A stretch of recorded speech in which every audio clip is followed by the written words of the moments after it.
8h, 9h, Dimitri Pavlenko. L'édito politique sur Europe 1 avec Le Figaro. Bonjour Vincent Trémollet de Villers. Bonjour Dimitri, bonjour Anissa, bonjour à tous. Vincent, votre journal met à la une ce matin un rapport sénatorial qui montre que de nombreux élus sont totalement perdus face au casse-tête des ZFE, les fameuses zones à faible émission qui prévoient d'interdire les voitures considérées comme trop polluantes à un horizon 2025 dans 43 métropoles de plus de 150 000 habitants.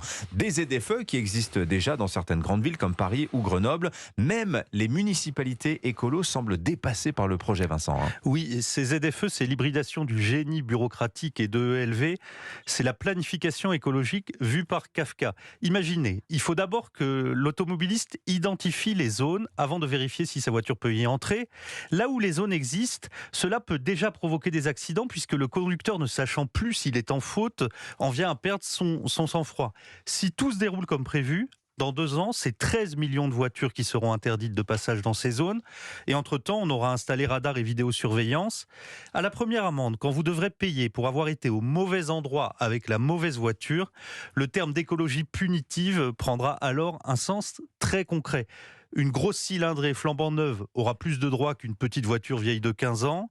Et les classes urbaines dominantes auront définitivement renvoyé aux marges la France de la bagnole. Pour le moment, oui, tout cela est tellement complexe à mettre en place que les délais affichés au départ ne seront pas tenus. La loi intraitable dont on repousse l'application parce qu'elle est inapplicable, c'est un grand classique. On verra la même chose sur les chaudières et les maisons à rénover. Prochaine cible de la politique climat et résilience qu'il faudrait rebaptiser d'urgence, climat et surveillance. Mais Emmanuel Macron semble en être conscient. Les délais sont repoussés et il y a quelques semaines, on s'en souvient, demandé à Bruxelles une pause réglementaire. Oui, alors Bruxelles a beaucoup de défauts et un talent technocratique qui n'est plus approuvé. Mais la vérité, c'est que l'Union européenne est moins rigide que nous sur ces fameuses ZFE, comme l'Europe d'ailleurs est moins disante que nous sur les ZAN. Les ZAN, ce sont les zéro artificialisation nette. C'est une règle qui réduit de 50% l'utilisation des espaces naturels. Et c'est devenu un cauchemar pour tous les élus du pays qui souhaiteraient installer des usines sur leur territoire. Ces décisions sont le fruit d'un mix pseudo-écologique entre la Convention climat réunie par le chef de l'État et le travail de ses 3 premiers ministres de l'Environnement, Nicolas Hulot, François de Rugy et Barbara Pompili.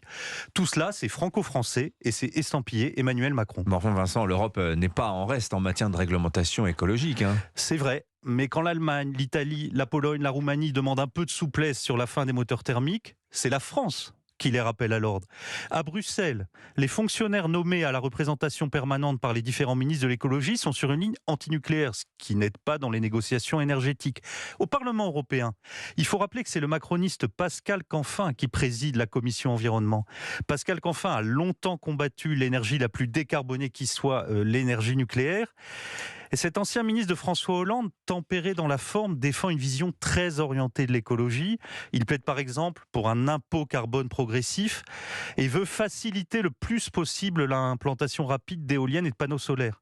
Pascal Canfin se dit plus puissant qu'un ministre, ce qui est sans doute vrai, et fier d'avoir passé 50 lois pour éviter, je le cite, le chaos climatique. Donc l'enfer normatif, pavé de bonnes intentions écologiques, est très largement made in France et il est à craindre qu'il nous prépare un chaos social et politique. Merci Vincent Trémollet de Villers.